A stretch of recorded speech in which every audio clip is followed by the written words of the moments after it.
bawa kalau nak pergi buka puasa, nanti belikan murtabak ya. Lepas tu kalau ada tembikai beli sekali. Lepas tu apa tu, serunding, apa benda, serunding pun bawa juga ya. Allah, tahu tak jadi nak pergi. Ada tak macam tu? Tapi kalau tuan rumah kata, tak usah bawa apa-apa, kami sedia banyak dah makanan ni, tak habis-habis nak makan, datang je. Ya, kita rasa apa? Nak bawa macam-macam, betul tak? Ya Allah, dia dah buat nasi Arab, kita nak buat nasi Indon. Ada tak? Tak apalah contoh. Ya, dia dah buat apa namanya? Butir nangka. Akok dia buat, popia dia buat. Kita kalau boleh nak singgah beli tepung pelita, lepas tu nak beli pula apa tu? Air katira nak sebut. Katira lah bulan puasa. Lepas tu apa lagi? Segala roti jala, semua jala emas, tahi itik, buah tanjung semua nak buat. Sebab orang tidak meminta. Jadi dia tidak rasa murka. Jadi dia gembira. Gembira nak bagi. Itulah beza kita dengan Allah Subhanahu Wa Taala. Jadi kalau boleh, jangan marah orang meminta.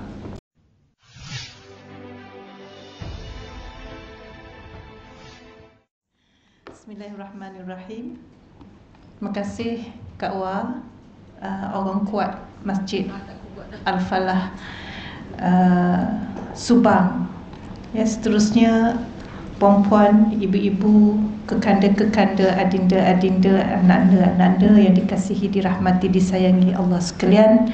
Assalamualaikum warahmatullahi taala wabarakatuh.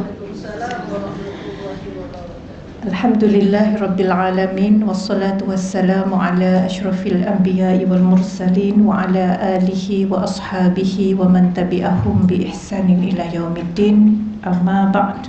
Allahumma innaka khallaqul azim wa innaka sami'un alim, innaka ghafurur rahim, innaka rabbul arsyil azim, innakal barul jawadul karim. Alhamdulillah, Allah izinkan kita setelah 2 tahun ya.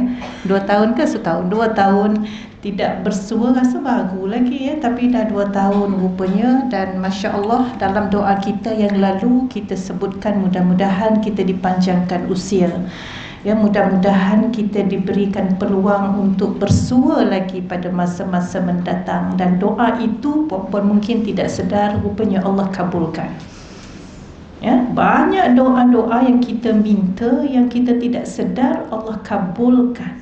Dan kerana itu kita lupa bersyukur ya. Kita minta, Allah bagi, kita lupa berterima kasih. Begitu juga kalau anak-anak minta dengan mak ayah, dah dapat apa yang mahu, kita lupa nak cakap terima kasih pada mak ayah. Sebab lupa tu sebab dapat ya. Tapi kalau tak dapat, kita minta lagi ya.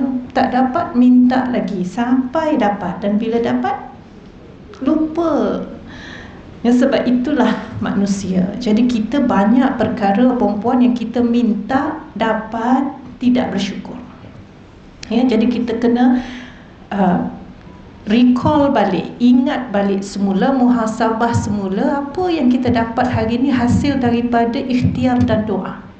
Tengok semula, ini aku pernah berdoa dulu, sebab itu aku dapat, tapi aku tak pernah bersyukur.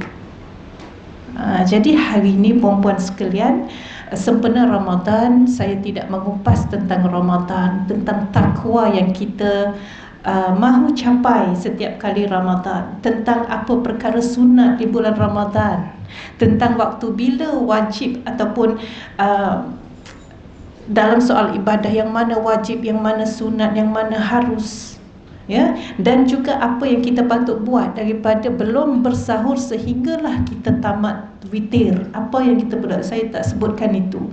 Yang saya tekankan hari ini adalah tentang doa ya. Tajuknya tentang doa. Sebab kita selalu minta doa supaya Allah selamatkan kita ya. Kalau solat tu, Allahumma sallimna wa sallim dinana wa sallim imanana wa sallim tauhidana wa sallim arwahana wa sallim arzaqana wa sallim ajsadana wa sallim aba'ana wa sallim ummahatana wa sallim ikhwanana minal muslimina wal muslimat wal mu'minina wal mu'minat al ahya'i minhum wal amwat Ya, suruh pula Allah hidupkan iman. Allahumma ahyina bil iman, mati pun dalam iman, wa amitna bil iman, wahsyurna bil iman, wa adkhilnal jannata ma'al iman. Masuk syurga pun kalau boleh dengan iman. Kita duk minta setiap hari kan? Tapi kita terasa tak bila kita tidak diuji itu kerana doa-doa kita yang kita duk sebut setiap hari? Sebab itu Allah tak uji kita, Allah uji orang lain. Sebab kita selalu minta dengan Allah supaya selamatkan iman kita, selamatkan rezeki kita, selamatkan roh kita, selamatkan semua. Faham kan? Jadi sebab itu hari ini insya-Allah tentang doa saya fikir sangat penting dalam suasana dan hari-hari yang Ramadan ini kita sentiasa berdoa. Ya, hari ini dah berapa kali doa dah puan-puan? Berapa kali? Lepas subuh, solat fajar, solat sebelum subuh kan? Lepas itu subuh pun doa. Lepas tu masa tarawih berapa kali doa nak habis? Banyaknya. Perempuan doa sama ke lain-lain? Minta yang sama ke minta yang lain-lain? Sama je. Jangan kata, ya Allah, ya Tuhanku, tak sempat lah. Doa macam yang semalam tu. Ada ke macam tu? Sebab dah sama kan? Nak cepat ni jangan semalam tu lah. Tapi biasanya sama. Ya, adalah tambahan-tambahan itu seringkali berupa ujian-ujian yang dihadapi pada masa itu, lalu kita meminta sesuatu yang baru. Kan? Bila kita berhenti minta, bila dah dapat, dan bila kita bersyukur. Ya, dah dapat tak doa dah, tapi yang dah dapat tu bersyukur atau tidak? Macam mana cara kita bersyukur? Alhamdulillah, bersedekah itu bersyukur. Ya, membantu orang itu bersyukur, memudahkan urusan manusia itu bersyukur. Apa yang Nabi kata?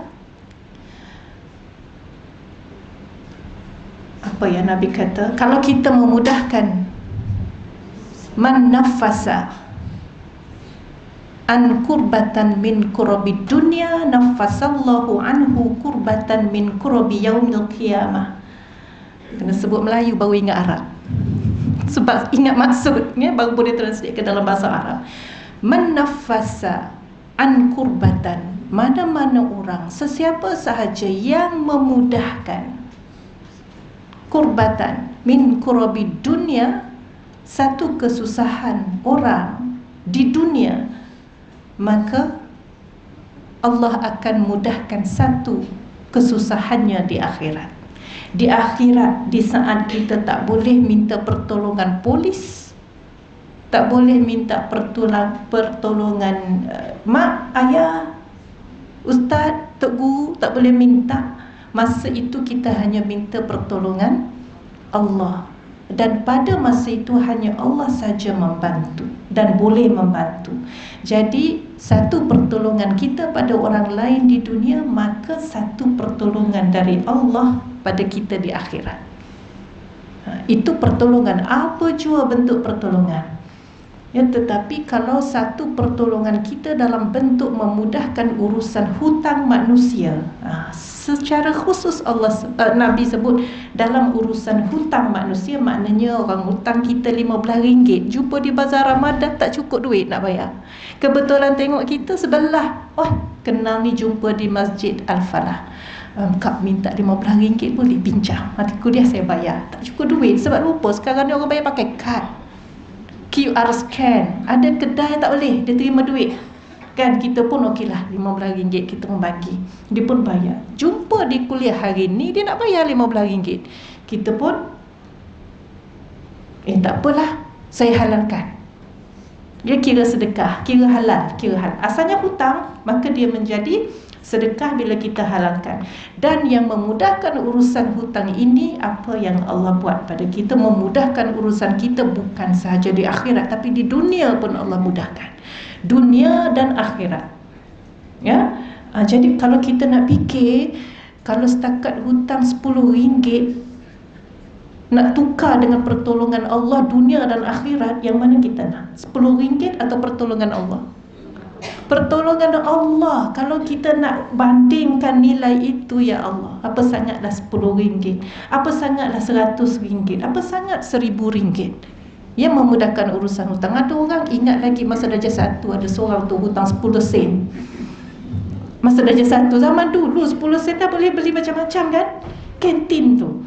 Ada kawan tu 10 sen dia hutang, hari ni ingat lagi. Halal ke tak halal? Entahlah, tapi itulah teringat-ingat dia je, maksudnya tak berapa nak halal. 10 sen, ya Allah, ya Tuhanku. Tapi maknanya kalau kita lihat dari segi nilaian itu di sisi Allah, kalau kita halalkan, maka sudah pasti kita memilih yang lebih besar, dan yang lebih besar adalah pertolongan Allah. Jadi puan-puan sekalian, hakikat doa ini adalah yang pertama merupakan pergantungan. Doa adalah pergantungan. Bila kita meminta doa dari Allah, bermakna kita sudah bergantung dengan Allah. Kita tak minta doa dengan ayah. Wahai ayahku, selamatkanlah aku daripada kehidupan yang mencabar ini di Kuala Lumpur. Kan? Wahai ayahku, selamatkanlah aku daripada hutang-hutang pengajian yang tertunggak ini. Ada? Tak ada. Orang tak minta dengan ayah begitu dalam bentuk doa. Tapi kita minta dengan Allah sebab bergantung kita hanya kepada Allah, dan kita yakin bahawa Allah boleh memudahkan kita. Yang kedua, doa merupakan pengharapan. Kita sebut dalam doa kita, puan-puan, apa yang kita harap dan apa yang kita mahu. Yang kita tak nak, kita tak sebut. Itu pun tak tahu kenapa, jadi doa kita ni kita nak cepat aja. Itu yang, ya Allah, ya Tuhanku, aku berdoa macam semalam. Pasal ada benda nak buat, nak laju, nak cepat, ya. Walhal doa itu tidak terbatas berapa lama pun. Jadi mintalah, lama pun tak apa, banyak pun tak apa. Sifat tamak orang kata tak bagus, tapi sifat tamak semasa berdoa itu bagus. Berdoa biar tamak, tetapi biar logik. Ya Allah, ya Tuhanku, jadikanlah aku seorang Nabi. Itu tak boleh. Tak logik, tak akan boleh. Allah tak akan makbulkan. Jadi biar logik, tapi tamak tak apa. Kemudian yang ketiga, doa adalah permohonan. Inilah permohonan yang kita minta dengan Allah selepas ikhtiar. Sakit, diagnose itu, diagnose ini, macam-macam penyakit manusia, doa dengan Allah. Anak murid saya, perempuan sekalian, lelaki, aksiden di Kelang, koma 22 hari. 2 hari lepas baru sedar. Alhamdulillah sedar. Kalau ikutkan tengok pada keadaan, tengok kepada report medicalnya, rasa macam tunggu masa je lah, ya.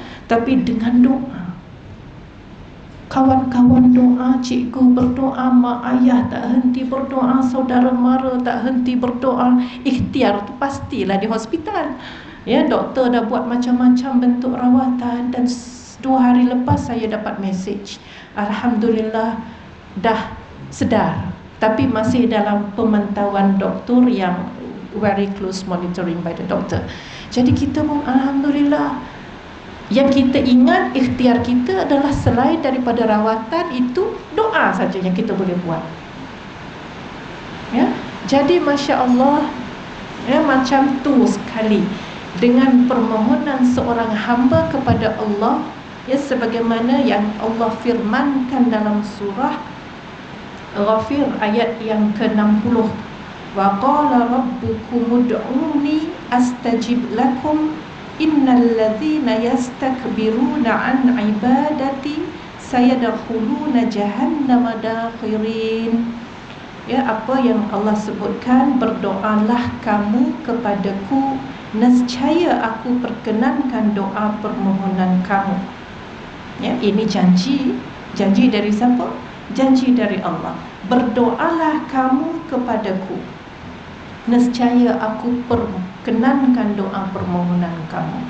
Sesungguhnya orang-orang yang sombong yang takbur daripada beribadah dan berdoa kepadaku, sayadkhuluna jahannama dakhirin, dan akan masuklah mereka ke dalam jahannam dalam keadaan yang hina.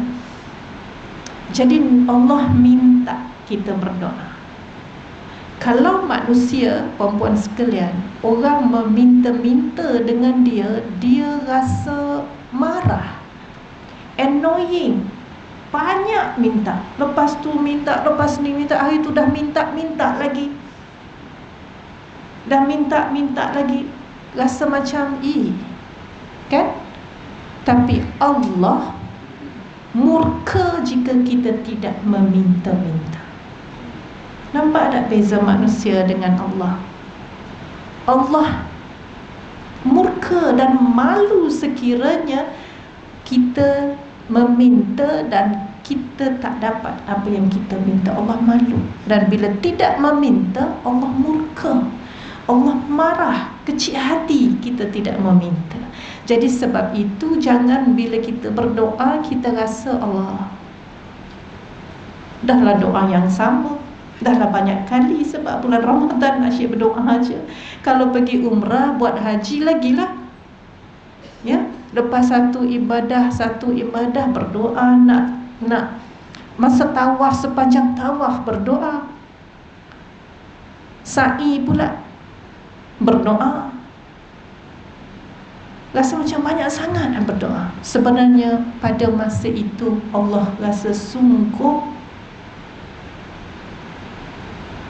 dihargai, ya, rasa sungguh suka bila mana hambanya tidak henti-henti meminta. Dan Allah berfirman dalam surah Al-Baqarah ayat 187, wa idza sa'alaka ibadi anni fa inni qaribun ujibu da'wata da'i idza da'ani falyastajibuli. Ya, ini tentang doa. Allah kata, dan apabila hamba-hambaku bertanya kepadamu mengenai aku, maka beritahulah kepada mereka sesungguhnya aku sentiasa hampir kepada mereka. Aku perkenankan permohonan orang yang berdoa apabila ia berdoa kepadaku, maka hendaklah mereka menyahut seruanku dan hendaklah mereka beriman kepadaku supaya mereka sentiasa berada dalam kebenaran. Bila orang tanya, Allah ni duduk kat mana? Ya, kalau kita nak minta dengan orang, nak buat rayuan, anak nak masuk universiti tak dapat, boleh buat rayuan. Rayuan itu kena ada surat permohonan, cover letter. Kemudian ada dokumen-dokumen lampiran. Nak tahu nombor giliran berapa, IC berapa, keputusan peperiksaan berapa. Ya, surat itu kita tulis sebab apa kita berminat nak masuk universiti ini. Sebab itu kita merayu juga kita nak masuk. Kalau saya terima permohonan-permohonan begini perempuan, sama ada melalui email, melalui surat yang sampai di pejabat, ya, ada kadang-kadang ibu bapa ni dia datang nak jumpa. Kalau saya tak ada, dia buat appointment dengan Setiausaha. Tak dapat hari dia datang, hari lain dia nak datang, dia nak jumpa juga kita. Setiausaha kata tak apa, boleh tinggalkan, nanti saya akan bagi pada dekan. Tak boleh, saya nak jumpa juga. Pasal apa nak jumpa? Kalau perempuan pernah ada pengalaman buat rayuan apa-apa, nak jumpa juga orang yang kita namakan tu. Pasal apa nak jumpa? Bersungguh-sungguh, ya. Dan kalau tak jumpa tu rasa macam tak sampai maksud. Ya, kalau bagi surat tu nanti tertanya-tanya, dia baca ke? Kan? Surat banyak.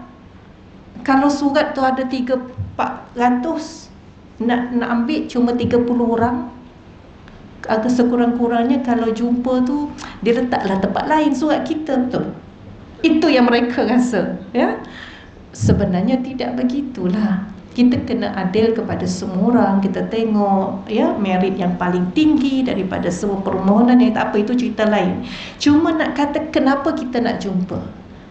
Sebab kita rasa lebih dekat, lebih sampai bila kita dapat bersemuka. Ya, komunikasi itu hanya berlaku apabila bersemuka. Bila tidak bersemuka, kita tidak namakan komunikasi. Ya, kalau kita bercakap dengan orang, kita kata kita dah berkomunikasi dengan orang tu. Bermakna kita jumpa secara berhadapan. Kerana komunikasi itu bukan sekadar menyampaikan kata-kata, tetapi melihat wajahnya, melihat riak wajahnya, melihat gerak badannya. Sebab itu semua terangkum menjadi maklum balas pada kita. Kalau sekadar kita tulis surat, dia hanya menjadi tulisan saja kita baca. Kita tidak tahu masa dia menulis itu riak wajahnya macam mana, intonasinya macam mana, kita tak tahu. Sebab tu kadang-kadang orang mudah kecil hati bila baca mesej, kan? Intonasi tak ada. Bukan lain, tak ada langsung intonasinya. Dia, siapa yang buat intonasi tu? Kita yang baca ni duk buat intonasi. Orang tu bergurau, kita baca marah. Orang tu bergurau, kita baca dalam keadaan orang tu merajuk. Dah, sudah. Kita yang buat orang tu seolah-olah nak bergaduh dengan kita. Sebenarnya tidak. Sebab itu komunikasi itu mesti berhadapan. Boleh atau tidak kita berkomunikasi dengan Allah? Tak boleh.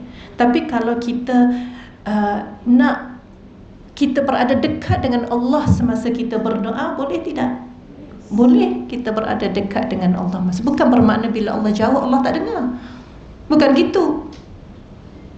Ya, sebab di mana-mana pun Allah dengar. Bahasa apa pun Allah faham. Tidak terluah pun Allah tahu apa dalam hati. Itu istimewa, tak seperti manusia.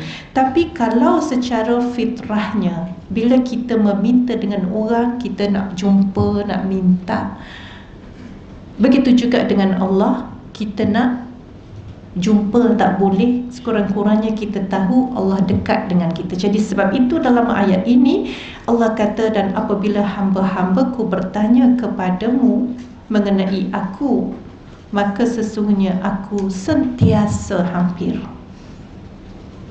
ya, sentiasa dekat dengan Allah, ya, dan aku perkenankan permohonan orang yang berdoa. Ya, jadi kita ni sentiasalah dalam keadaan berdoa, insya-Allah. Dan dalam surah Al-A'raf ayat yang ke-180, Allah katakan, walillahil asmaul husna fad'uuhu biha wa dharul ladzina yulhiduna fi asma'ihi sayujzauna ma kanu ya'malun. Dan Allah mempunyai nama-nama yang baik, maka serulah kepadanya dengan menyebut nama-nama itu, dan pulaukanlah orang-orang yang berpaling daripada kebenaran dalam menggunakan nama-nama Allah. Mereka akan mendapat balasan terhadap apa yang mereka kerjakan. Ya, jadi nak berdoa, nak sebut nama Allah, ada banyak nama Allah kita boleh sebut. Ya, yang selalu kita sebut siapa? Nama yang mana? Ar-Rahman, Ar-Rahim, lagi Ya Fattah, macam-macam, semua boleh sebut. Sebab itu doa kita jadi panjang.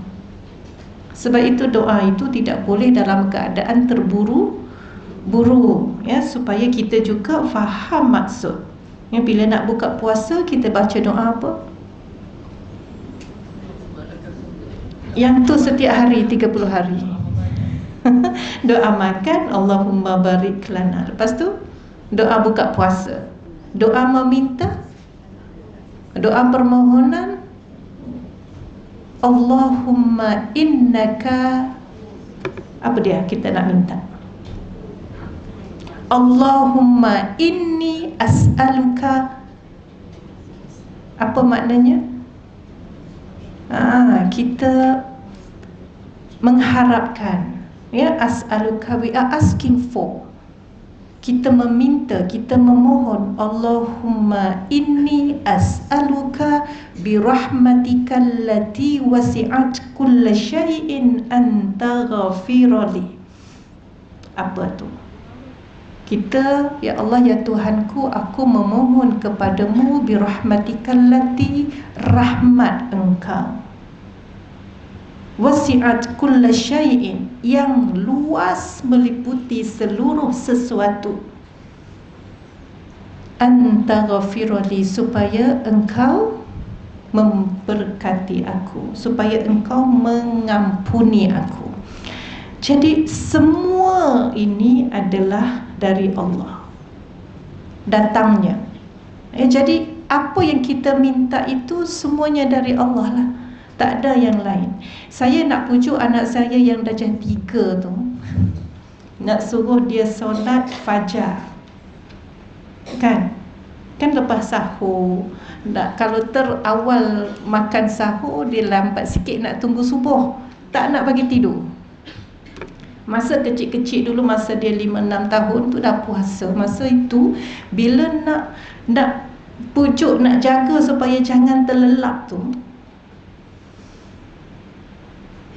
nak suruh solat lah, ya, supaya cepat ambil wudu, cepat segar sikit. Muka segar lah bila dah basah, dah cepat ambil wudu. Waktu tak masuk lagi, nak buat apa? Kita nak suruh ngaji macam kita tahulah budak 5-6 tahun.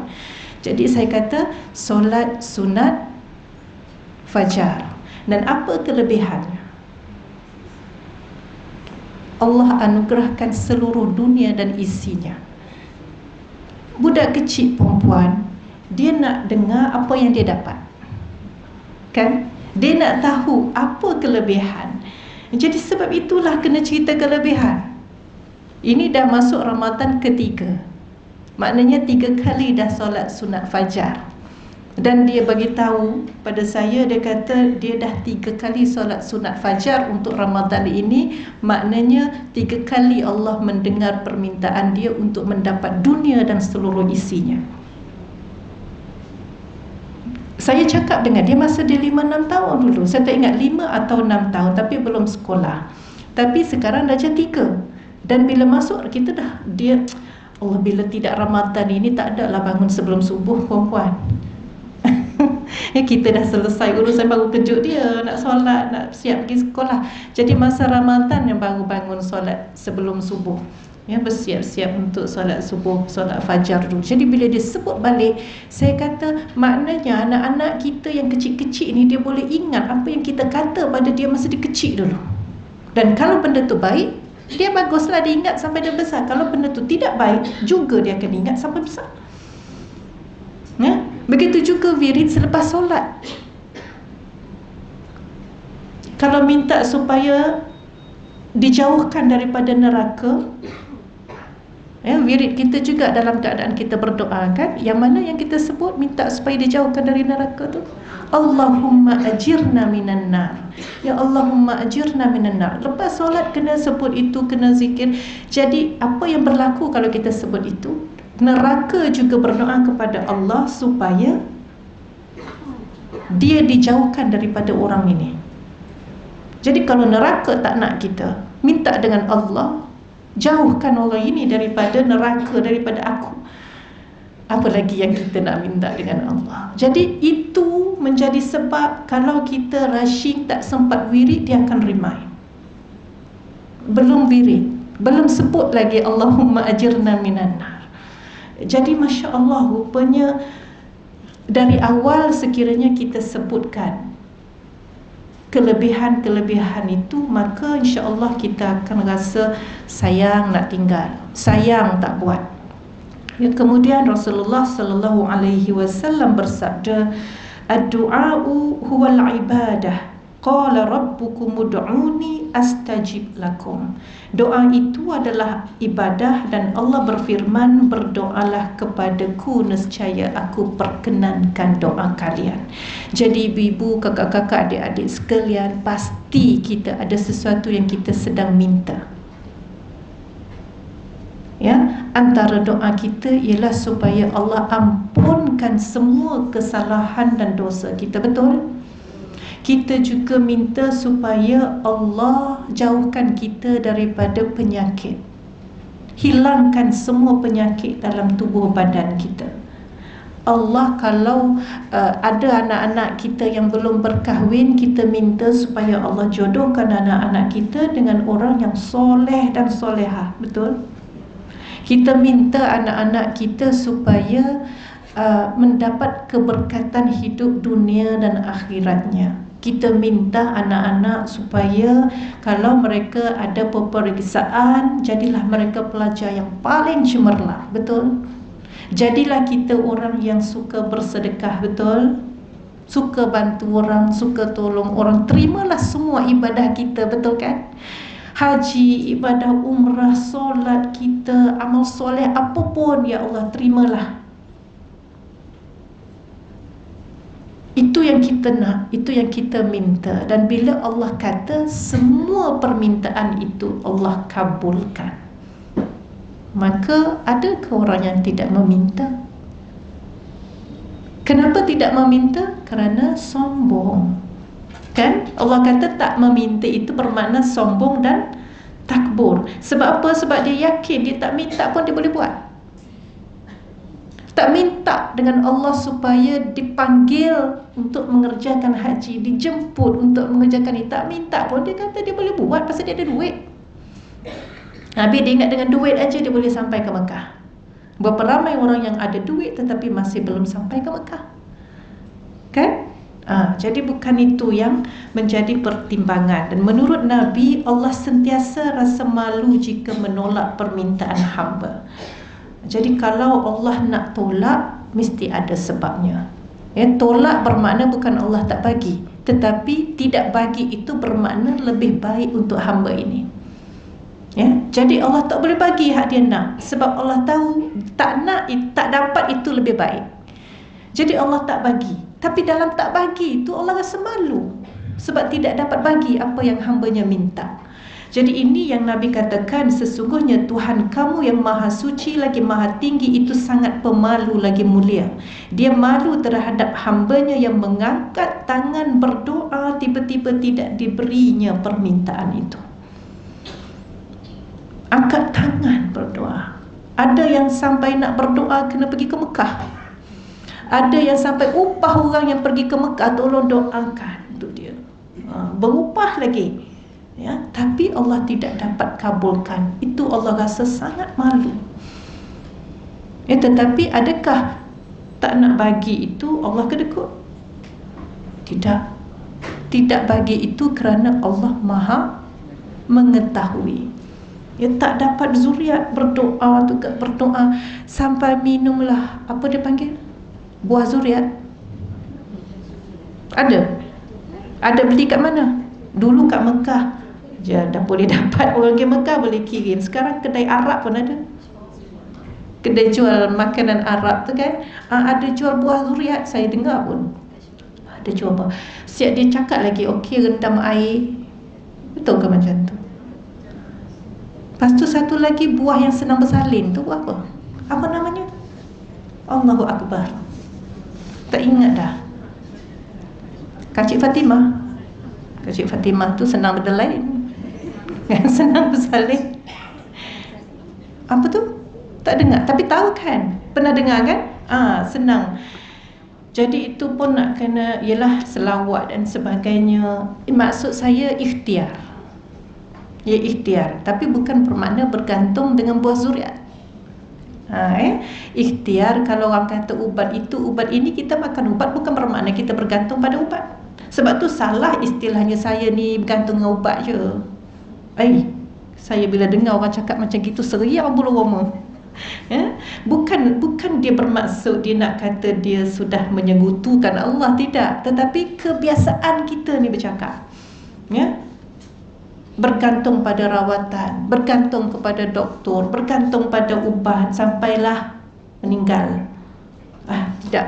Jangan guna perkataan bergantung itu kepada perkara-perkara lain selain daripada Allah. Jadi ikhtiar kita itu ikhtiar. Bahkan penyair-penyair Arab menggambarkan perkara ini yang dikatakan saya tak pandai bersyair. Kalau tak ada rekod kita boleh bersyair, sebab rekod tak boleh. Jadi Allah katakan Syair ini katakan, Allah murka jika engkau meninggalkan memohon kepadanya. Sebaliknya manusia, apabila engkau minta kepadanya, dia menjadi murka. Itu saya sebut tadi. Allah murka jika engkau tidak memohon, tetapi manusia murka apabila ada orang meminta-minta. Ya Allah, ya Tuhanku, jauhnya kita dengan Allah. Jauhnya kita dengan Allah. Kadang-kadang bila kita adalah orang yang kita kenal, keluarga atau sahabat kita, yang asal nak pergi rumah dia, dia suruh, dia pesan, bawa tu ya, bawa ni ya, kalau nak pergi buka puasa, nanti beli kamu tabak ya. Lepas tu kalau ada tembikai beli sekali. Lepas tu apa tu, serunding, apa benda, serunding pun bawa juga ya. Allah, tahu tak jadi nak pergi. Ada tak macam tu? Tapi kalau tuan rumah kata, tak usah bawa apa-apa, kami sedia banyak dah makanan ni, tak habis-habis nak makan, datang je. Ya, kita rasa apa? Nak bawa macam-macam, betul tak? Ya Allah, dia dah buat nasi Arab, kita nak buat nasi Indon. Ada tak? Tak apalah contoh. Ya, dia dah buat apa namanya? Butir nangka. Akok dia buat. Popia dia buat. Kita kalau boleh nak singgah beli tepung pelita, lepas tu nak beli pula apa tu, air katira nak sebut. Katira lah bulan puasa.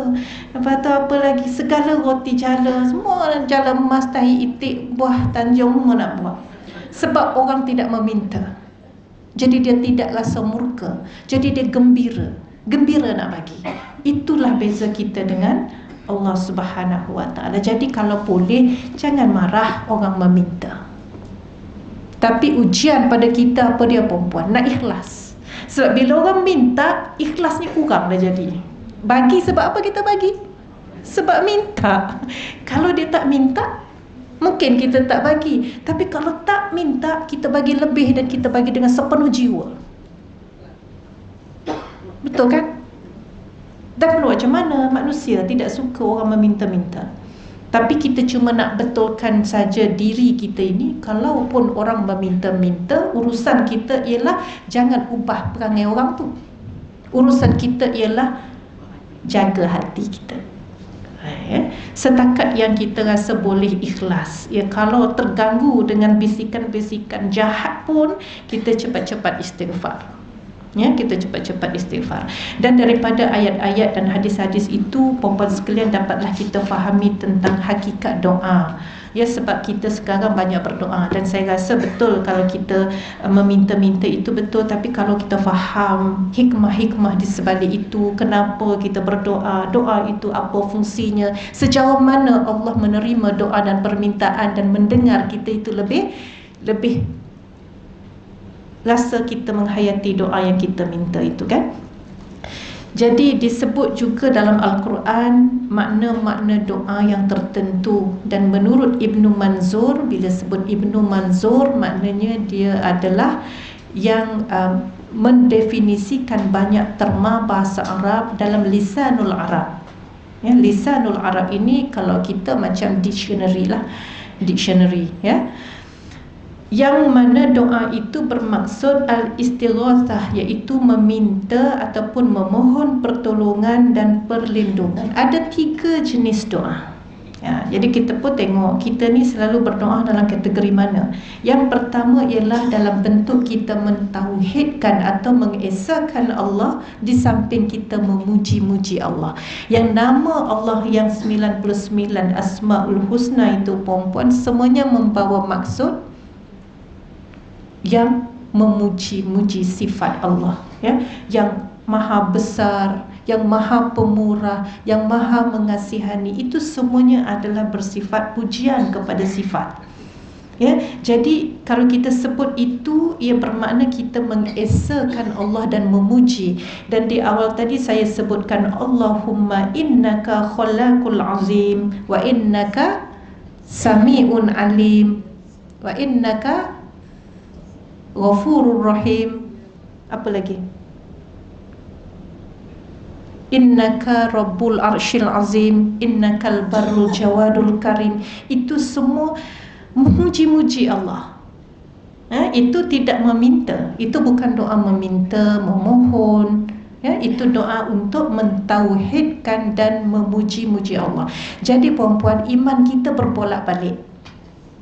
Kejap okey, kejap tak okey, kejap rajin solat malam, kejap jadi rasa malas solat malam. Kejap rajin bersedekah, kejap malas. Dia tengok kekerapan menghadiri kuliah agama. Kalau kerap hadir, dia keraplah rasa konsistensi kan.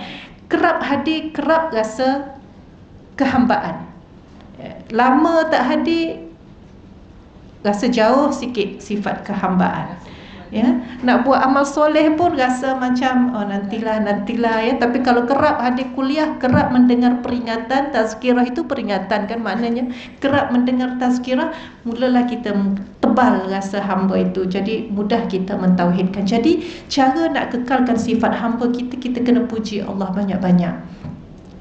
Sebab dengan memuji Allah, mengagungkan Allah, mengesakan Allah, maka kita rasa kita lebih hina, kita rasa kita lebih kerdil. Manusia dengan manusia, bila kita suka memuji orang, kita suka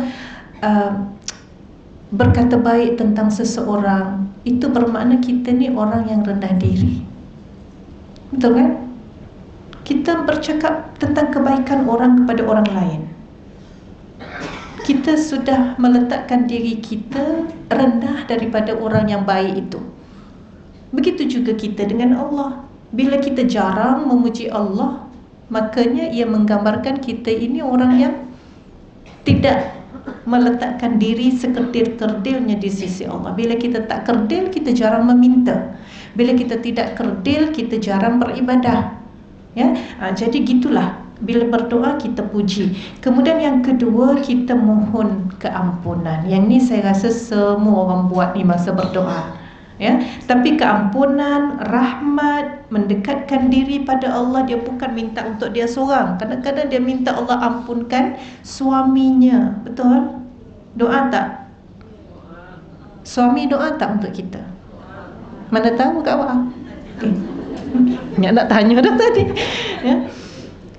Mana tahu? Tahu tak anak-anak doakan kita atau tidak? Masa kita hidup ni, kalau anak tak doakan kita, perempuan, kalau kita mati memang lupalah nak doa pada kita. Bila lepas berdoa, kita tanya anak-anak kita, kakak doakan mak tak tadi? Nampak dah mulut dia tak bergerak pun masa doa tu. Kutlah dalam hati kan. Dah solat berjemaah pula, dia aminkan ajalah. Apa yang ayah dia minta, dia aminkan aja. Dia tak adalah doa-doa yang khusus kan. Jadi kita tanya dia, kakak doakan mak tak tadi? Kalau dia kata ada, doa apa, kita tanya. Kalau dia kata tak boleh, itu antara dia dengan Allah saja, okeylah. Tapi kalau dia nak cerita dengan kita, dia nak cerita apa? Doa supaya mak panjang umur, doa supaya mak dah tak jadi garang, doa supaya mak jadi semakin pemurah. Faham dah tu?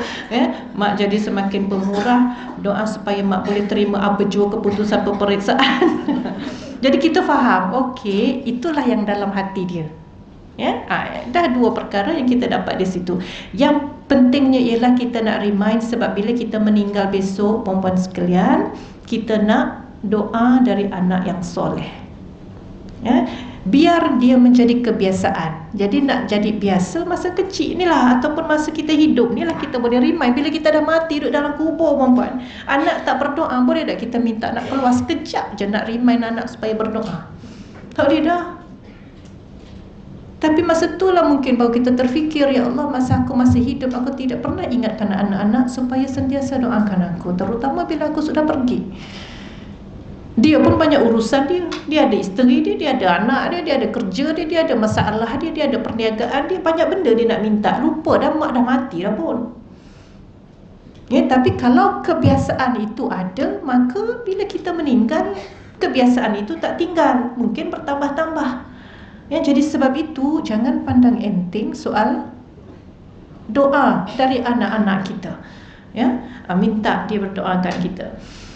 Kemudian yang ketiga, jenis doa yang terakhir ini adalah memohon kepada Allah kepentingan dunia, seperti minta zuriat, minta rezeki yang halal dan barakah, minta kejayaan-kejayaan dalam kerjaya, minta disukai orang, minta semua itu adalah berkaitan kepentingan dunia. Itu kita minta tidak? Minta nak pergi umrah setiap tahun, minta sihat, sembuh dari gout, itu semua kepentingan dunia. Jadi kita punya kategori doa ni ada berapa perempuan tadi? 3. Yang pertama kita mengesakan, mentauhidkan, memuji. Yang kedua, ampun. Ampun tu adalah satu bahagian yang spesifik dalam doa kita. Kemudian baru kita minta kepentingan dunia. Jangan bila berdoa kepentingan dunia aja kita minta. Memuji Allah tidak, minta ampun tidak, ataupun minta ampun saja. Sedangkan kita nak buat banyak perkara dalam dunia, kalau boleh dengan ikhtiar kita itu bersama dengan kuasa Allah yang akan mengizinkan hal itu berlaku. Jadi pastikan dalam doa kita ada 3 perkara ini, ya. Dan kebiasaan doa perempuan adalah permohonan yang dipanjatkan daripada seseorang yang rendah kepada yang tinggi. Jadi sebab itu saya kata tadi, kalau sama-sama manusia kita meminta, maknanya kita ni orang yang tidak punya kepada orang yang berpunya. Jangan salah faham pula, berpunya ni kan minta apa dengan orang berpunya pula dah. Maknanya apa yang kita nak tu ada pada orang tu. Jadi kita minta dengan dia, kan? Begitu juga dengan Allah. Allah ada seluruh perbendaharaan langit dan bumi. Jadi apa yang kita mahu ini milik Allah. Jadi kita minta dengan Allah, kita tidak minta dengan orang lain. Kadang-kadang masalah kita, keyakinan kita tinggi terhadap manusia. Minta punyalah minta dengan orang tu, sampai kita lupa bahawa yang mengizinkan orang itu memberi kepada kita adalah dikawal oleh kuasa Allah. Jadi kita kena banyak minta dengan Allah sebenarnya. Tetapi itulah bila kebergantungan kita kepada manusia itu agak tinggi, bukan kita menyekutukan tapi terlalu bergantung, maka kita lupa kepada kuasa yang mutlak. Dan inilah yang disebut, kita selalu sebut dalam surah Al-Fatihah, Iyyaka na'budu wa iyyaka nasta'in. Hanya kepada Engkau yang kami abdikan diri, hanya kepada Engkau kami mohon pertolongan. Hari-hari kita sebut, tiba-tiba minta dengan orang. Minta dengan orang itu dalam bentuk proses ikhtiar, bukan bermakna kalau orang tak bagi kita marah orang tu. Itu bila kita bergantung, kita minta projek dengan orang. Biasanya orang besar-besar lah ni, tak dapat pada orang lain, maka apa yang kita rasa pada orang tu? Dia ni memang tak nak ambil aku dari dulu lagi pun. Dah nampak dah, dia nak bagi orang dia, pasal itu memang kabel dia tu, kan? Kenapa dia kata begitu?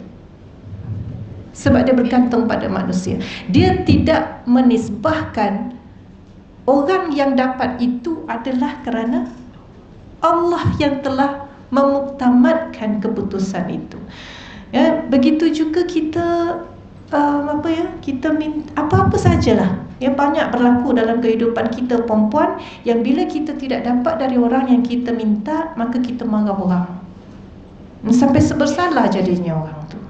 Ya Allah, gitu pula dia marah kita pula. Padahal dia nak dapat itu ada syarat-syarat, ada proses-proses. Kita dah ikut semua syarat dan proses, akhirnya orang lain dapat, kita yang kena marah. Ini kita dah boleh agak dah, mungkin dia kurang memohon pada Allah.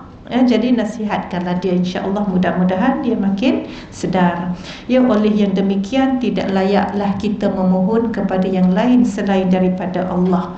Dan firman Allah dalam surah Yunus, Allah sebutkan, dan janganlah engkau berdoa kepada orang lain selain Allah yang tidak dapat mendatangkan kepadamu manfaat dan tidak dapat mendatangkan mudarat.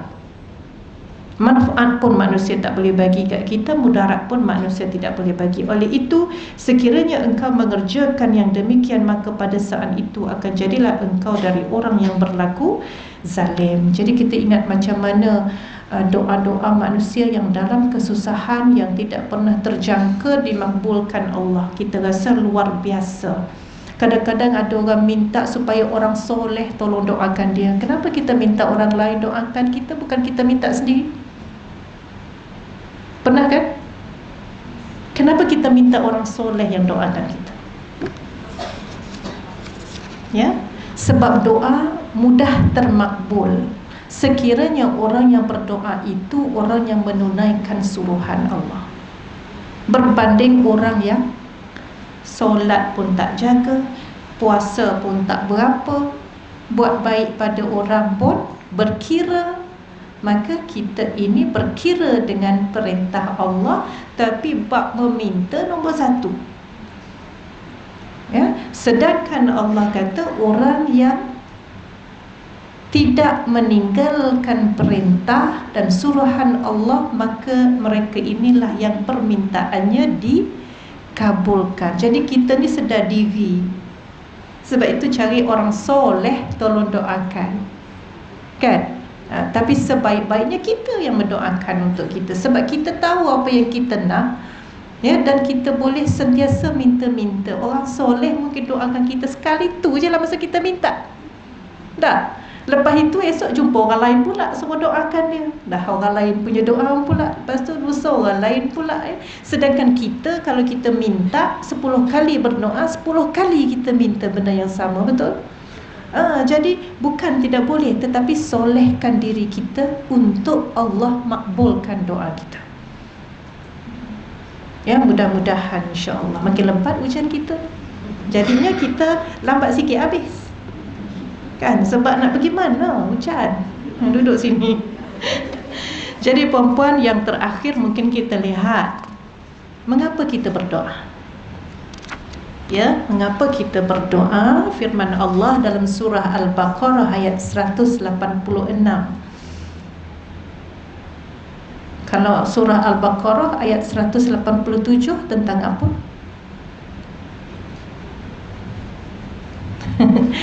Siapa boleh jawab, Kak Wah bagi hadiah. Surah Al-Baqarah 187 tentang apa?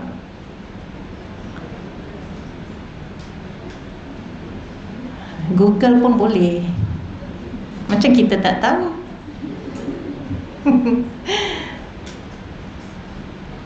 Ada jawapannya?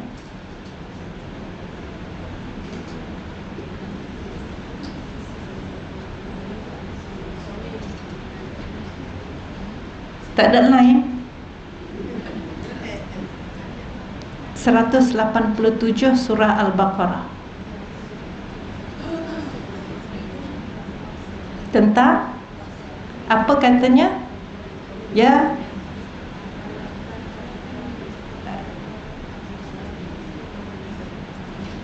dalam bahasa Arab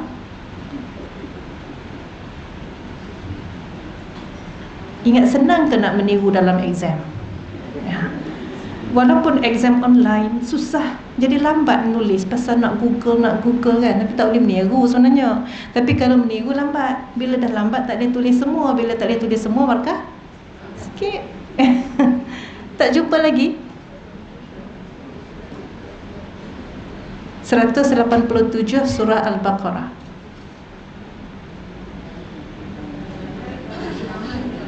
Ya, hubungan suami isteri, mencampuri isteri pada bulan puasa, apa hukumnya? Batal puasa. Jadi kalau minum air dulu sebelum mencampuri isteri, batal puasa kerana mencampuri atau batal puasa kerana minum? Jadi apa bezanya batal puasa kalau minum dengan batal puasa kerana mencampuri isteri?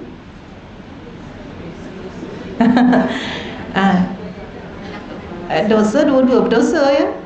Tapi hukumannya macam mana?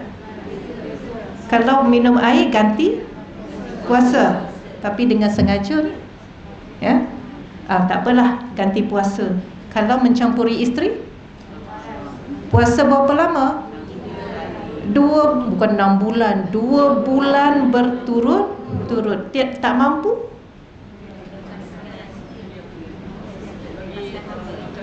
bagi Makan fakir miskin seramai.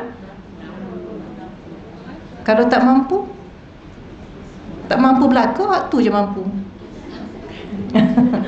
Ya? Bertaubat. Jadi perempuan sekalian, ini ayat 186 sebelum ayat 187. Okey, apa yang Allah sebutkan, wa idza sa'alaka ibadi anni fa inni qaribun ujibu da'wata da'i idza da'an falyastajibu li. Dan apabila hamba aku bertanya kepadamu tentang aku, sesungguhnya aku dekat.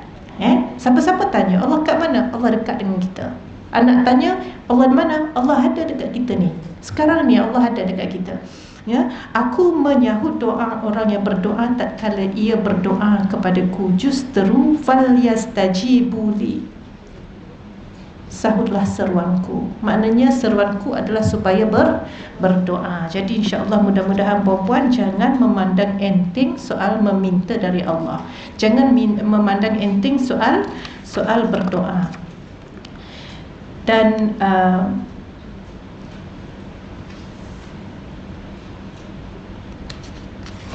kita 11.45 ke? Kalau hujan dia sama juga masanya. 12. Okey. Yang selalu juga kita dengar adalah bagaimana untuk menjadikan doa itu sebagai boleh menolak bala dalam kehidupan kita. Ini yang terakhirlah saya kira, ya. Dan antara perkara yang sangat berkait dengan doa ini, perempuan, yang disebut qada itu tidak dapat ditolak melainkan dengan doa. Ya, kita beriman dengan qada dan qadar Allah. Apa makna qada?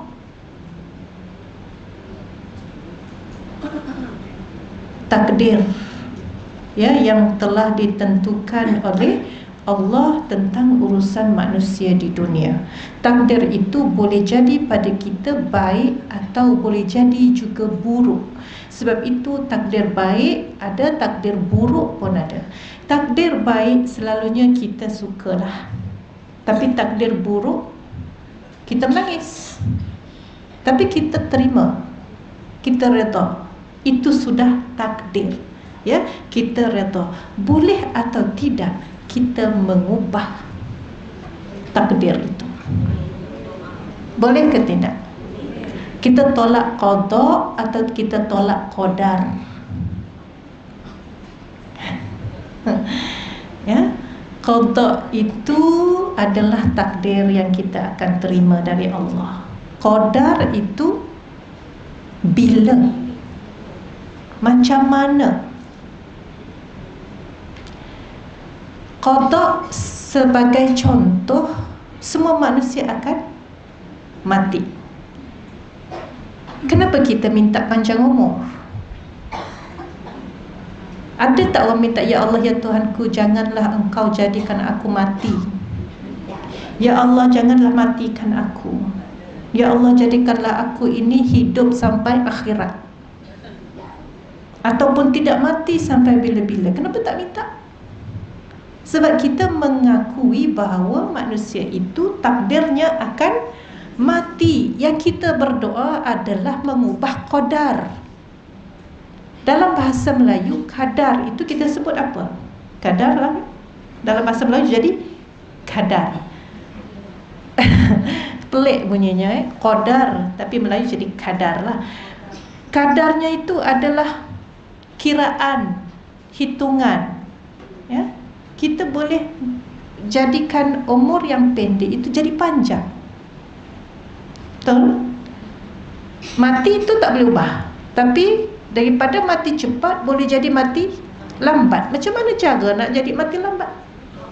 Macam-macam Allah sebut cara untuk memanjangkan doa. Antara hikmah orang bersedekah adalah jauh dari bala, panjang umur. Kalau jaga kesihatan, jaga makan minum, insya-Allah secara sainsnya panjang umur sebab tak mudah sakit. Bawa kereta perlahan berbanding bawa kereta laju, maka secara akal manusia yang bawa perlahan itu kurang kadar untuk kemalangan. Ini qadar. Ya, jadi ini adalah ikhtiar dan usaha kita. Jadi doa adalah kaedah efektif untuk menolak bala. Sebab itu kita doa.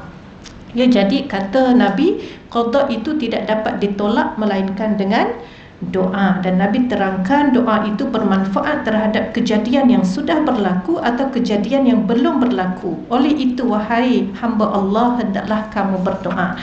Jadi kata Nabi, sudah berlaku atau belum berlaku, kita boleh minta dengan Allah. Ya, alangkah tepatnya bandingan yang dikemukakan oleh Imam Ahmad bin Hanbal radhiyallahu anhu menerusi kitabnya Az-Zuhud. Ya, riwayat ke-371 tentang hakikat doa, di mana kata Imam Ahmad, keperluan hamba kepada doa ini tidak ubah seperti seorang manusia yang hampir-hampir lemas di lautan. Duduk tengah laut, kita bayangkan kita hampir lemas, lalu dia terlihat sebatang kayu yang terapung. Agak-agak kita boleh capai kayu itu, kita capai ke tidak? Mesti capai.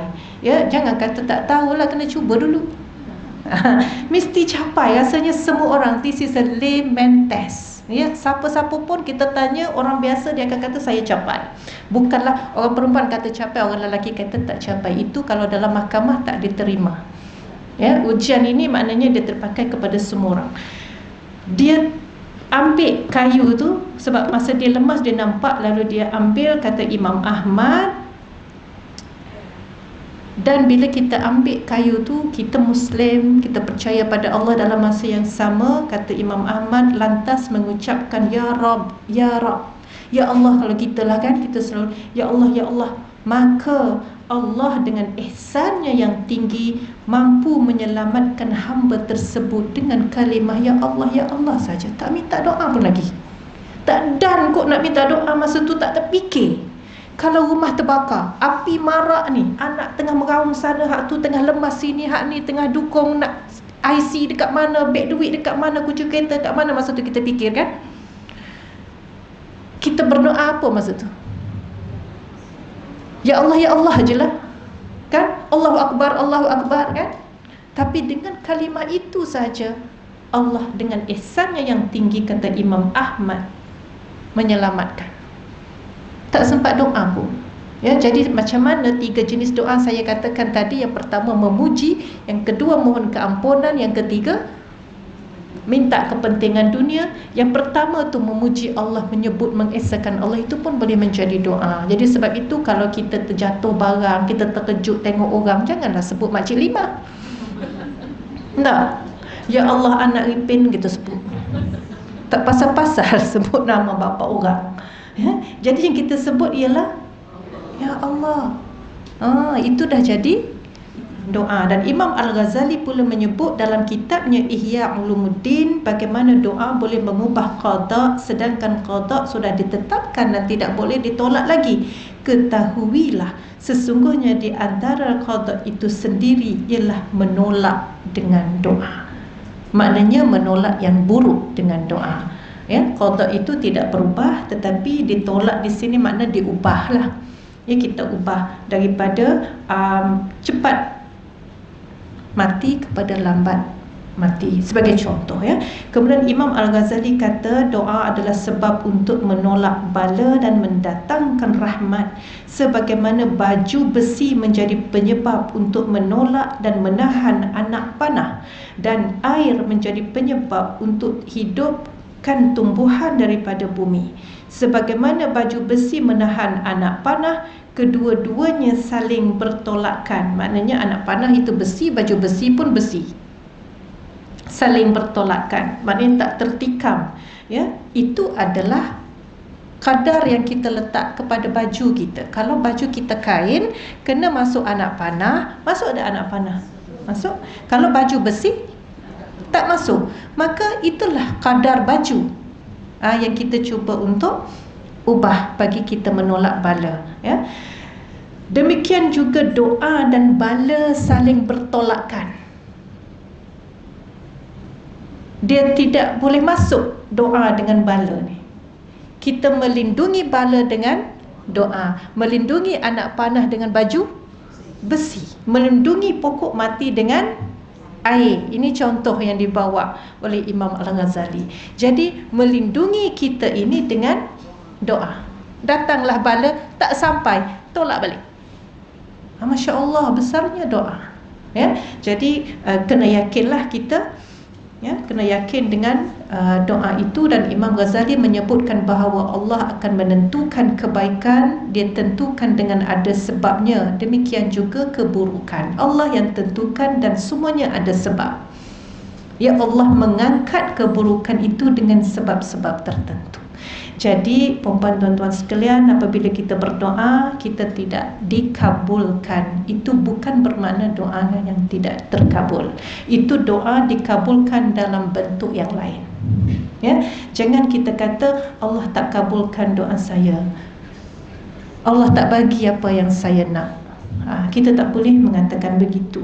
Sebab yang Allah kabulkan adalah perkara yang lain yang lebih baik untuk kita. Ya, dan pada masa itu kita tidak tahu apa yang baik untuk kita. Yang kita tahu, minta yang kita mau. Ya, jadi insya-Allah Ramadan kali ini mudah-mudahan menjadikan kita orang yang lebih faham, lebih dekat dengan Allah, dengan sebab kita lebih memahami hakikat doa, tentang doa, mudah-mudahan, ya. Jadi doa itu bukan sekadar bicara yang keluar daripada lisan kita tanpa datangnya dari hati. Sekarang doa itu dari hati, dan pastikan ada 3 perkara yang saya sebutkan tadi, mudah-mudahan. Dan kena yakin, ya, yakin dan sentiasa mengingatkan anak-anak kita juga, suami kita, supaya kita sama-sama berada dalam satu perjalanan yang sama. Ya, lebih mudah urusan keduniaan kita, insya-Allah. Jadi percayalah, banyak perkara-perkara baik yang telah berlaku dalam hidup kita ini dengan sebab doa kita yang kita tidak sedar. Ya, sebab itulah kita jadi tidak menghargai apa yang kita dapat. Perjalanan dari rumah ke sini ini selamat, kan? Sebab itu sampai ke kuliah ini, tanpa kita ingat bahawa ini adalah kerana doa kita supaya dijauhi dari semua kecelakaan jalan raya. Itu yang kita minta. Jauhi dari kecelakaan udara, jauhi dari kecelakaan dari air, jauhi dari kecelakaan api. Maka sampai kita ke sini, maknanya kita dijauhkan dari kecelakaan jalan raya. Ya, jalan-jalan tengok-tengok, orang tu accident, tengok-tengok jam lagi ke depan, bumper pula accident lagi. Tapi kita tak. Makanya kerana, insya-Allah kerana doa. Jadi selain berdoa, banyak-banyak bersyukur. Ya, alhamdulillah sehingga ke hari ini Syawal yang ke-3 bagi tahun tengok tu saja tes. Rupanya sedar, rupanya. Ya, Ramadan yang ke-3 bagi tahun 1444. Ya, selepas perintah menunaikan puasa yang jatuh pada tahun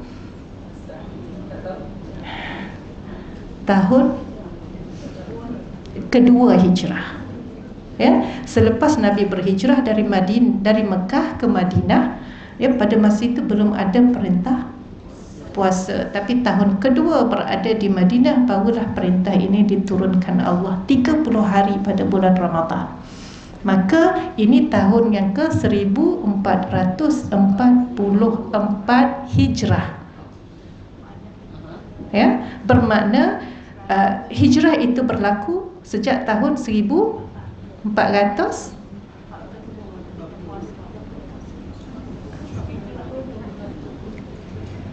Ini tahun 1444, kan? Permulaan puasa tahun kedua hijrah. Sekarang kita puasa, maknanya hijrah sudah berlaku